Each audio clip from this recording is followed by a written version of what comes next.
This was Ethiopia last October, a refugee camp in the province of Wollo. There were 13 such camps.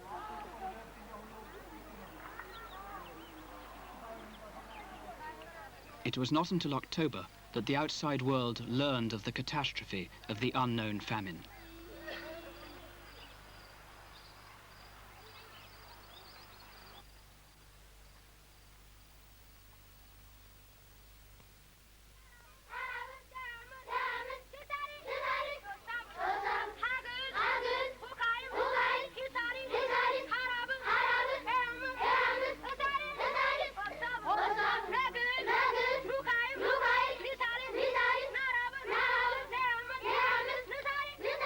In the camps of Wollo, there's been a transformation. On the same ground where last October children lay at the point of death, they study now at school. These are the children of Mercer Camp, children who are alive now because the people of the world outside came to their rescue, sending doctors and nurses, paying for medicine and food. Had help not arrived, then many of these children, like their brothers and sisters before them, would now be dead.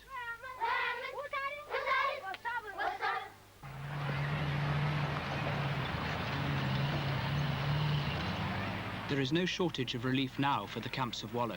Like Mercer, like the 12 other camps in the province, Dessie has been transformed. In October last year, more than 20 men, women and children died each day in Dessie camp. Now one, or perhaps two, die each week.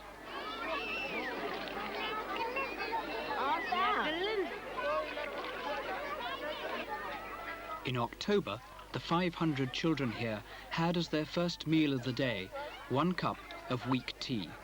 They were wasting away. Now they have high-protein milk. Special foods have arrived from Britain, Ireland, the United States, Finland and the common market. It is not hard to treat starving children. The cure is food.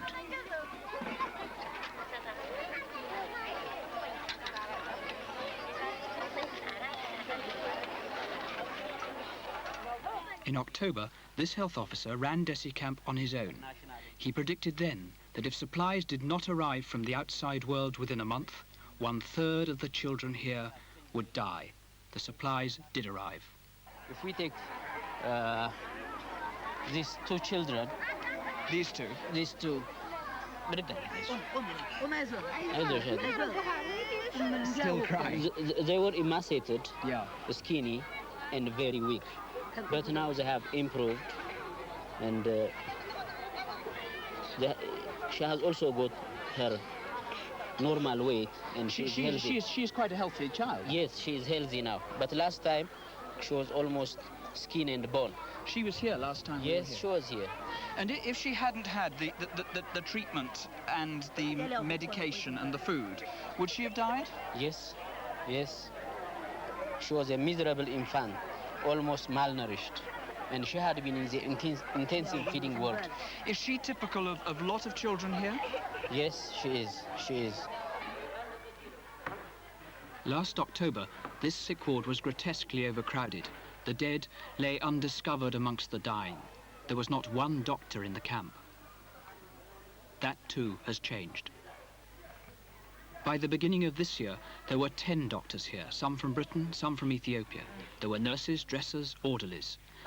Some will still die, but they too receive care and attention. To transform the camps is not to end the crisis.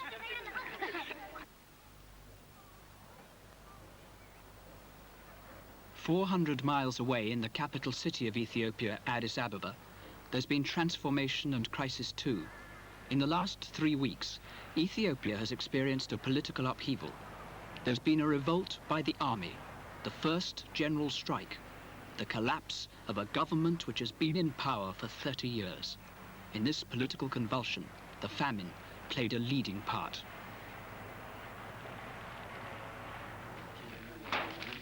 Each week since November, the government's emergency committee has met to coordinate the relief operation.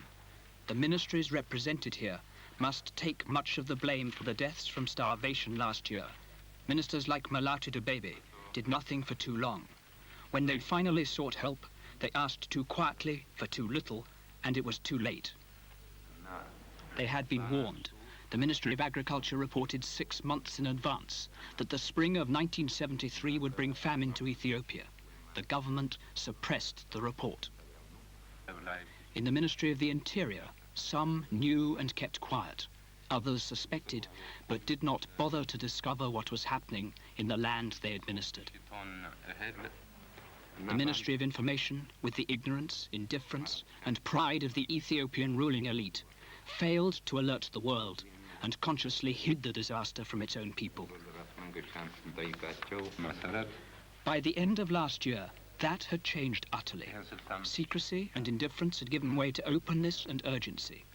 In the last 3 months, the government has devised the machinery and plans to tackle the famine, but this change came too late to save the government.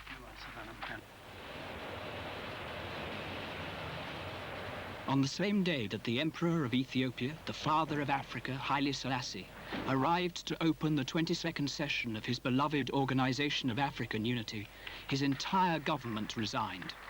After more than 40 years of power, the emperor's feudal regime was at the point of collapse. Because of the famine, last October, the emperor's regime stood under the hostile spotlight of the world for the first time. In Ethiopia itself, the people saw the disaster as evidence of their government's incompetence. Though there were other causes too, the drought fueled the fires of the country's political crisis. Ethiopia's future is uncertain, but the battle against the famine goes on.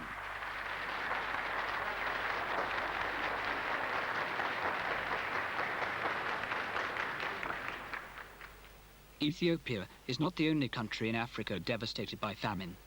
This year, as last year, a vast belt stretching across the continent is affected. This year, it is worse than last year. In Ethiopia, the drought now affects half the country, the south as well as the north. It is possible that 4 million people are now suffering from famine in Ethiopia. In the province of Wollo alone, 1 million people still face starvation. They are kept from it by an emergency operation based on the provincial capital, Dessie.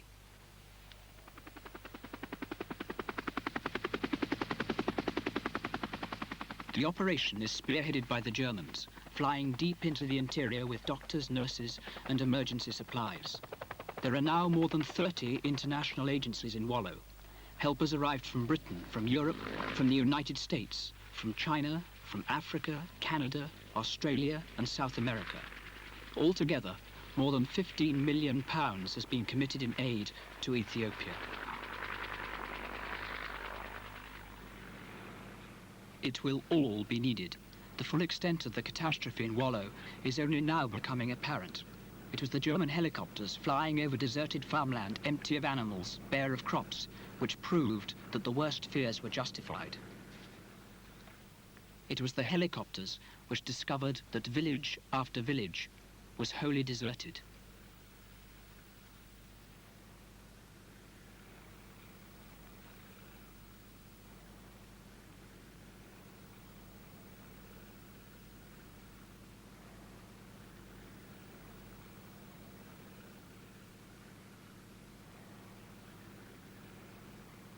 No one will ever know exactly what happened in Wollo province last year. How many fled to the towns in search of food? How many never arrived? How many stayed behind to die? Whole communities have perished.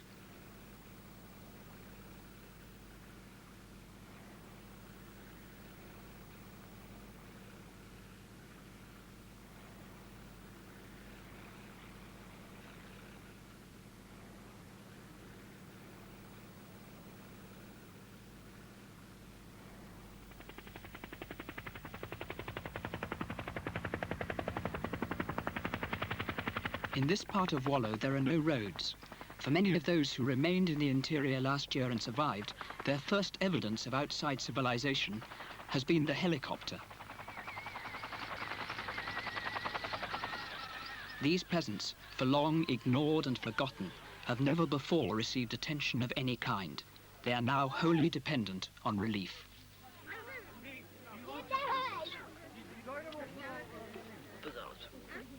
When the Germans first arrived, their food and medicine saved hundreds of lives.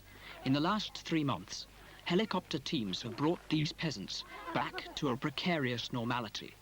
Now, because of the cost and the difficulties of operation, the helicopters are due to leave at the end of the month.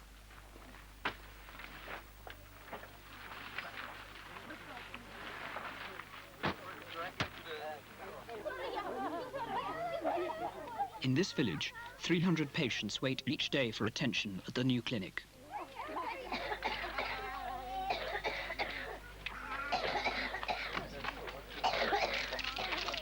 At first, the teams dealt with starvation.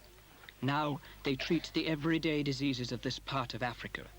Diseases which give the Ethiopian an average life expectancy of 35 years.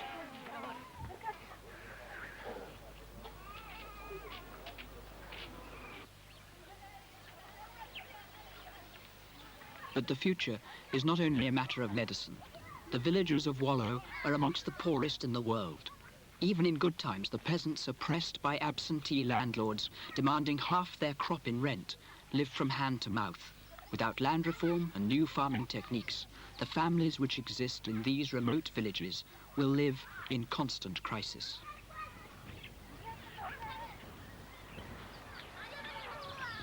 Now, these people have no crops. Their animals have died. If they do not soon get the seed and oxen the government plans to give them, their future will be like their past.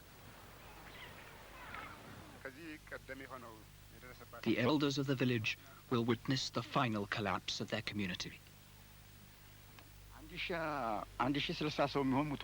Some 1,060 people have died. Just in this area? Just in this area. And almost half people have died, they say. They were very, Is this the first time that this has happened to these people? በዚህ አካባቢ እንደዚህ ያለ አሰቃቂ ሁኔታ የመጀመሪያ ጊዜው ነው ስታዩት? This is the first time. Until this camp was created, 5-6 people died every day. And they buried about five persons in one grave. What do they think about the future now? የወደፊቱ ህይወት ምን ይመስላችኋል አሁን? እንዴ በጣም ተስፋ የሚያስቆርጥ ነው ወይስ ተስፋ የምጣልበት ነው? ማንን ነው ተስፋ የምታደርጉት አሁን? መንግስትን ነው በመንግስት ፍቃድ ነው እንዴ? አሁን ለመንግስት አምነን ነው የተቀመጥነው? Depending on the government. They are only waiting for what the government is going to do for them. They say we only pray to Allah, to God, and accept that we are sorry for what has happened to us. There is nothing that we can do. In Wollo, it is not merely the mountains and valleys which are affected. East of the highlands, stretching for more than 400 miles towards the sea, is the Danakil Desert, the eastern tip of that huge belt of Africa struck by the famine. 250 miles from Dessie lies the outpost of Sado, in the middle of the desert.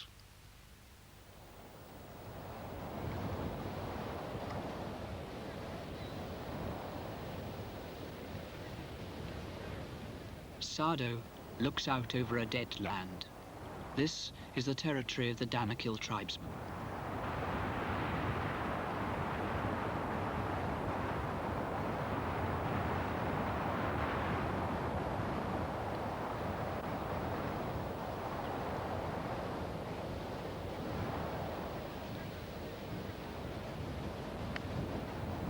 The nomads of the desert have become refugees in their own land.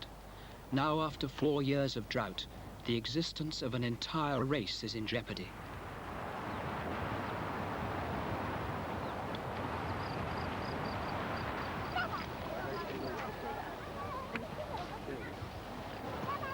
Each year has been worse than the one before. The people now have nothing save the relief that is beginning to arrive from the outside world. These refugees have lost their cattle, their sheep, their goats and their camels. There's been no food, and now there is almost no water. Now, in the desert, people die not only from starvation, but from thirst.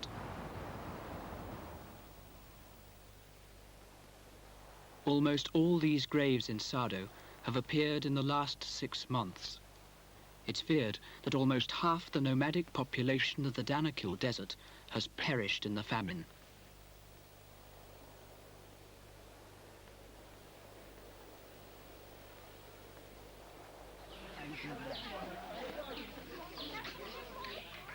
In the desert and in the mountains, the need is for water.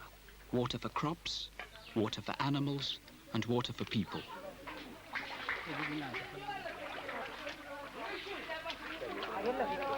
The water here, as elsewhere, is a menace. A simple hand pump driven into the bottom of the pool, the work of 2 days, would save scores of lives each year. At the moment, this water is a source of disease and death.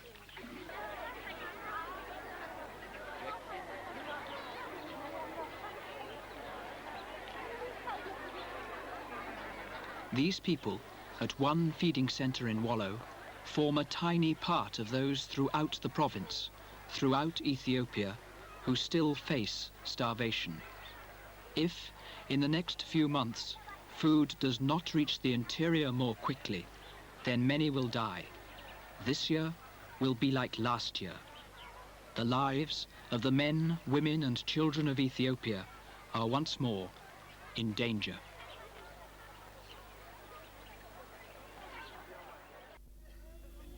Two years ago, 100,000 people died from famine in the province of Wallo in the north of Ethiopia. These were some of the victims. The facts of the disaster were finally revealed. The people of Ethiopia were outraged. A year ago, as a direct result of the famine, the emperor's regime was overthrown by the army. The new government pledged itself to end hunger and starvation. A revolution was declared.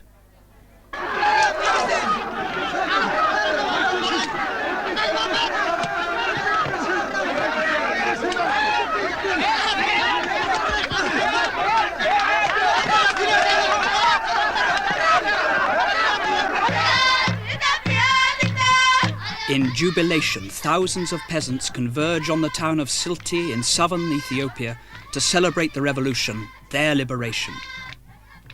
Many of them have travelled more than 30 miles by foot or on horse.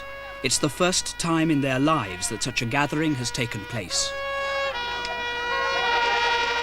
After 3,000 years of feudal oppression, this day is an assertion of their rights, a statement of their belief in the revolution. Elation at the present is married to anger at the past. The horsemen charge for joy and to symbolize the hunt for the landlords. Ethiopia now belongs to the peasants. The landlords have lost their land.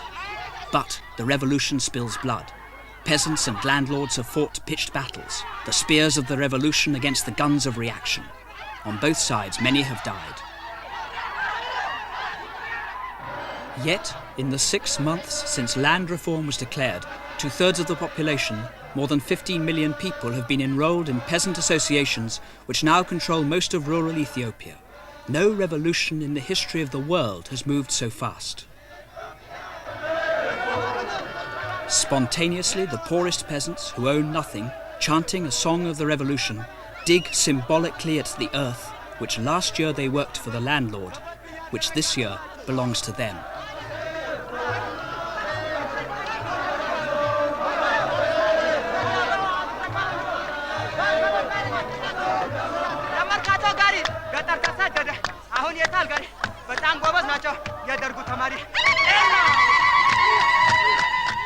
Women, who were slaves not only of the landlord, but of their husbands, who were forbidden to appear in public, celebrate their liberation too. Like the men, every woman in Ethiopia is now entitled to a share of the land.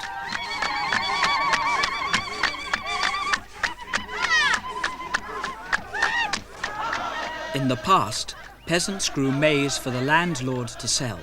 The landlord grew rich, the peasants hungry. Now the maize is theirs.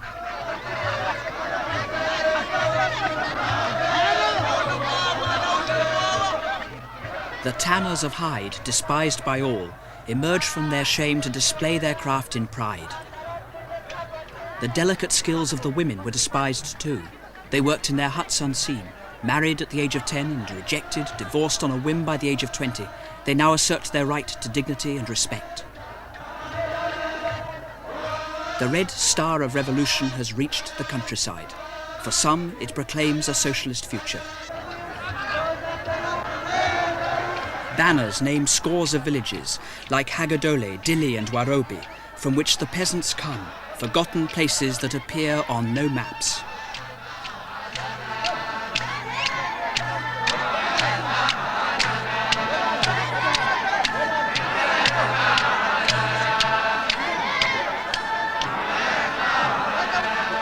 They proclaim slogans too. Land to the tiller, down with the landlord. There are no serfs now. We must struggle for freedom.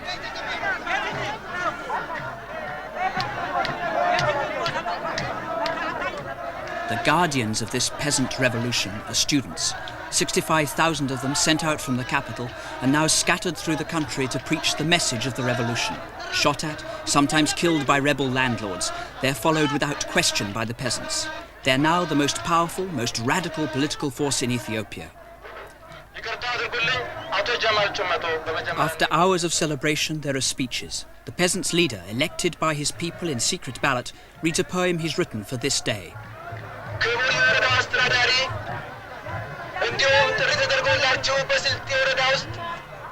It's a plea for the future. Once, he says, we died of hunger, we suffered poverty, we were ignored, we were oppressed. Oh, landlords, he says, do not fight us, forget the past, let's work together.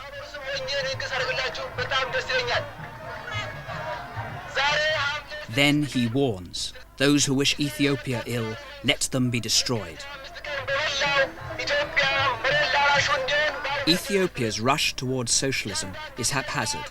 Their revolution is so radical that sometimes they find themselves fighting the police and the bureaucracy who hold up their progress. Critics who don't like what's happening claim that the revolution is loosing anarchy upon the land.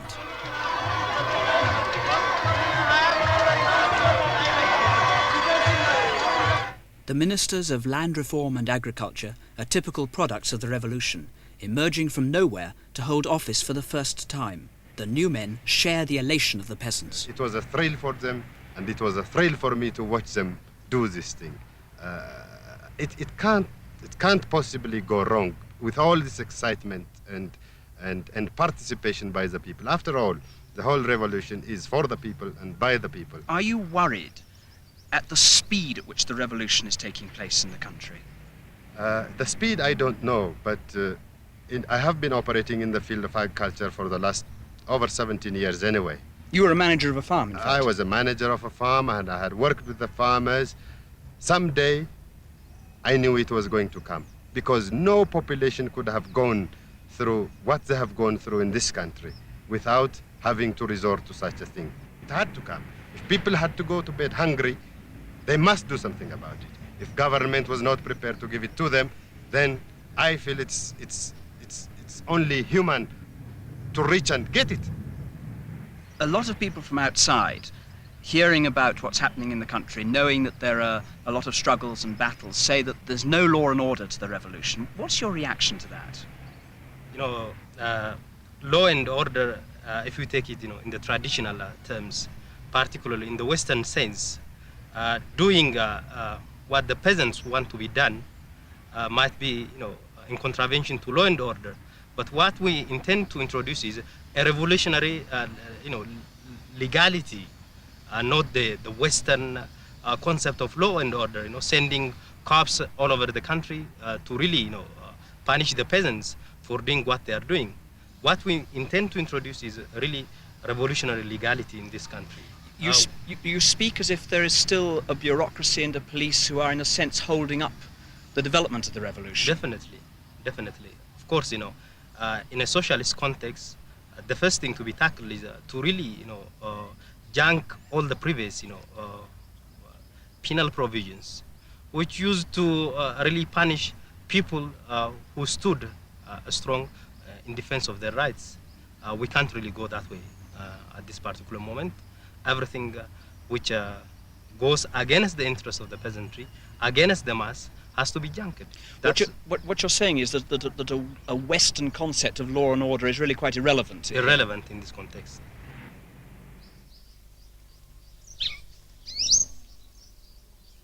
For centuries, Village life in Ethiopia did not change. Here, a few miles from the peasants' rally, the people still live on the edge of starvation. The village is governed by the struggle against hunger. The staple food is inset, from which the peasants make a kind of dough, which leaves them malnourished, and of which in any case there is never enough.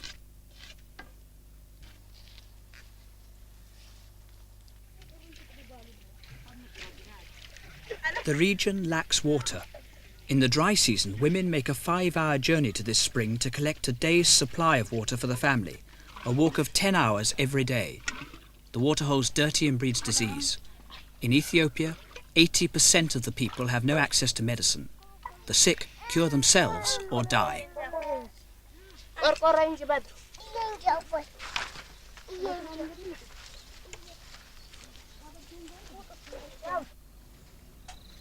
Hard work makes young people old by the age of 30. In a country where the average income is a little over £20 a year, most of the peasants earn nothing. They work to survive, and life is short. To live past the age of 40 is to defy the odds against survival. To succeed, the revolution must end such misery. Would you ask the old man first, please, Kadir, what it was like here, living under the control of the landlord? ድሮ ባላባቲ ጥሽ በናራ ወቅት አኩላውጥ ኢታይ ማጭቃዳ አይነ ኮንት ነብሩ ናራ ንባረታም አይነ ኮን ዮሐንስ ወቅት ምንሳል አኖ ወቀሳ አይብትለ ምንሳል the what is to be asked about our condition in the past, our suffering we have been undergoing. ሀድ በቃ አድ እንደራሴ አያኛን ግዛሽ ነው For he says everything we have we used to give it to the landlord. We used to work for him, and we used to give in cash as well as in kind to the landlord, besides giving our labor. I mean, farming for him. Did they do that with fear? Were they frightened of the landlord, or did they just know that he was very powerful and therefore that was the system and they had to obey him? Luhat tazazunni nairai. وان بفروتن ويالي وقتي منغستي لون تبامونن وي وان لتفرم يعني وان منغستي بكسراش منغستي عالم كلش منغستيت ما جيجينا we never knew about the existence of a government. We were just afraid of him. Nobody was here to take us to the government. They didn't know about the government. They didn't know. They said they were not aware of the existence of a government because they only know the landlord. We were never taken. We were not allowed to go beyond the warada. That's out of the local district. Out of the local district. If we go beyond that, he would just tie us, and we were used to slash. We were being slashed by beaten by the landlord. So you didn't go out of the village, out of the area at all? No, never. How do they think the situation is changed now? اكو يالي جز وقت يتغير عينك يتغير يመስለማል لا لا اكو شكر لغوشتنا مستقل يسجدنني وكان كش ليل ونهار لسجدوا انا So he's saying that this is thanks to God that we have got to pray day and night for what has come this time. At least our voice is being heard now. It is not being buried. Our voice is being heard. One, the second thing is now we are at rest. We are no longer nagged by the landlord and such. ولي أوجي كان أباچم بران إنداچم دفران. In the past we were ignorant. We never knew about our rights. Now we are aware of our rights, and that not only men but also women and all of us know our rights that we go and demand. يماي مدمدم تمارين مرتكي ودارا مدمدم What is she saying, the old lady? The old lady is saying that we have been kept under, we were buried, and now even to talk, what do we have to talk? Are we educated? Are we learned? So we are ignorant. What do you ask us to speak? So it was dark for us. What do you have to ask? It was dark for us, but hereafter I think our eyes are opened and we are hoping for the better. Can you ask them, what would happen if a landlord came back into this village now? Akku durub ishee day baalabat takna balan hinne mandaram bimach min taasya min honan ይመስላል በተቻለና አይነት አኩነቀጭ በተቻለና አይነት ቡርሱ ፍሮታኩ ተፈች we have using all our implements we have in our own hand, in our disposal. We use all this to kill him, to finish him, or to make him run away. We use stone, sticks, spear, and all these things to fight him. We will never accept him again in this place. That's what it is. Now, the peasants work together on land once owned by landlords. The peasants here, given the opportunity to farm separately, chose to own the land collectively, sharing the labour and the produce.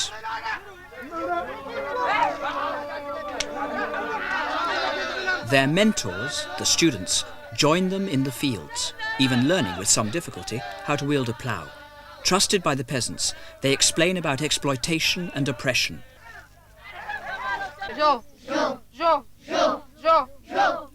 In Ethiopia, 1 in every 3 children dies before the age of 1.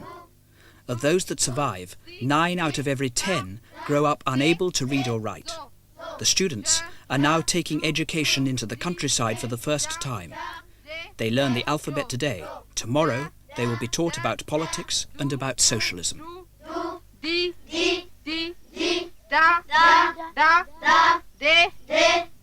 The intention of the government is really to transform rural Ethiopia into some sort of a socialist agriculture.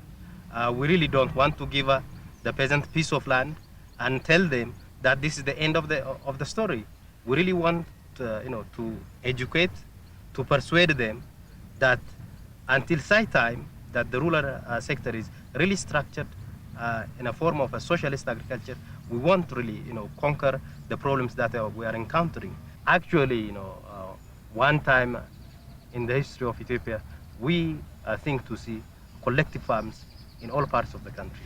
In most of Ethiopia, the revolution is winning, but in the east, in the desert land of the Afars, there's been a rebellion. It's caused a crisis. Virtually all Ethiopia's fuel is brought from Assab to Addis Ababa by a 500-mile road that passes through the land of the Afars. In the desert, the camel is a symbol of wealth. These are some of 40,000 which belonged to the Sultan of the Afar people, Sheikh Alamira.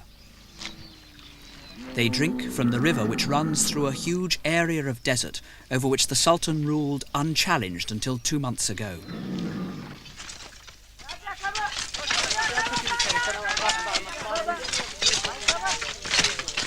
Afar nomads now work on a cotton plantation once owned by their Sultan.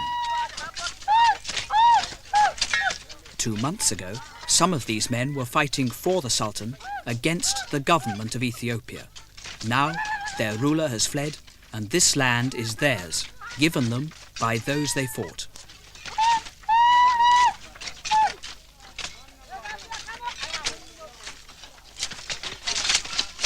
The army, stationed here in force, keeps discreet watch on those they have freed from bondage to the Sultan.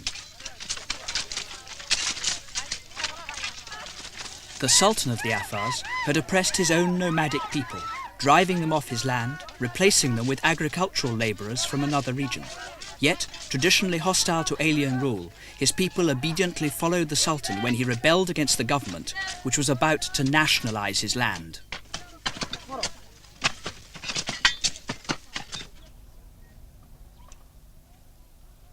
From his barren capital, Asaita, the Sultan challenged the revolution, challenged the army to take his land. In this terrain, where the temperature hovers between 40 and 50 degrees centigrade, no government of Ethiopia had ever confronted the Sultan. Yet, filled with the zeal of revolution, determined to crush all feudalism, the government moved against him.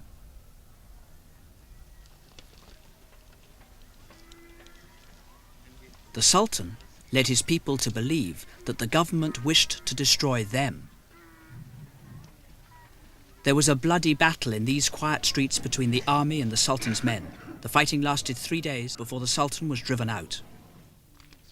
Now the military controls Asaita, and the captain who led the battle against the Sultan is pleased to show his first visitor from outside that all's calm, to explain how the Sultan Al-Amira was driven into exile. Al-Amira soldiers were inside the house. Up there, that is? Yeah. Yeah. All of them were there. Some of them in the mosque above there. Right. They start fighting on police guards. Who were what? Who were in the police guard station there? Yeah. That's a rocket firing on there, is it? Sure. Was anyone killed? 6 were killed. 6 policemen killed. You were firing from here, were you? Where we are now? We are firing from here to Al-Amira's palace. Mm-hmm. And when we attack Al-Amira's palace, they run away, Al-Amira's soldier. How many people do you estimate altogether were killed in the Asaita area in the fighting? I think about 60. 60 people? Yeah. In the 2 days? In 2 days. And Death Bahari, about 300 laborers were slaughtered. By? Afars. Is the situation calm at the moment here? It is, really. It is calm. For the time being.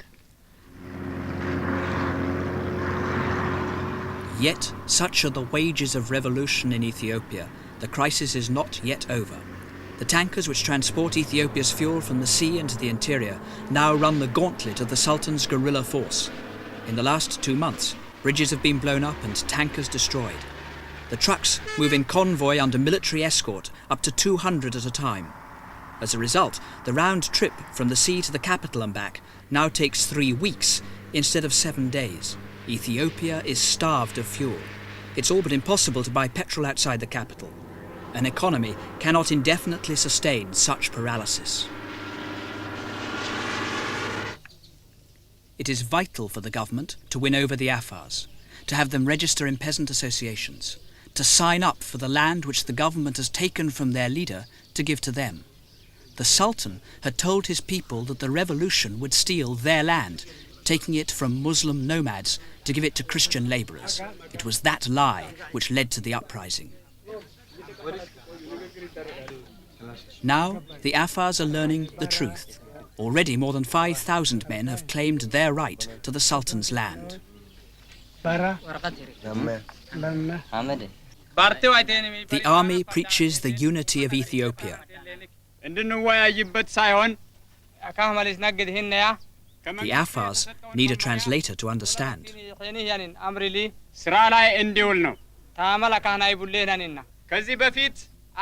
The man who has just defeated them in battle explains that the Sultan was their dictator, that he's gone forever, that the land is theirs, that the revolution is for them. They must fight for the revolution.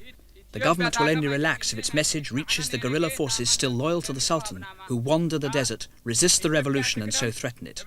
The government is confident of victory.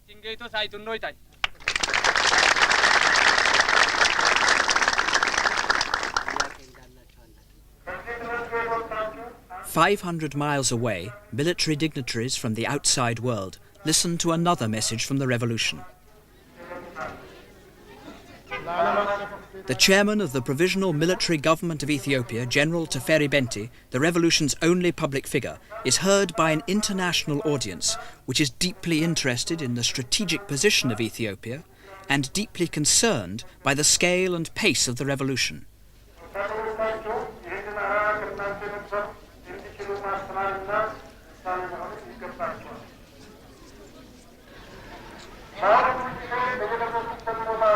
Feudalism is dead. The revolutionary struggle will continue until the people enjoy the rights promised them by Ethiopian socialism, says the general. He warns the young graduates of the military academy that it's their sacred duty to save the country and the revolution from external and internal enemies. Like the military government, the young soldiers are confident that Ethiopia is forever socialist. The revolution has left untouched the statue of the man who ruled Ethiopia for most of the 20th century. Haile Selassie surveys an Ethiopia which has broken the shackles of his feudalism. The masses do not mourn him, his statue is ignored. In the Grand Palace, the pet lion of the Lion of Judah, the King of Kings, no longer sees his old master. The ex-emperor now lives a few yards away from his lion, imprisoned in his own palace.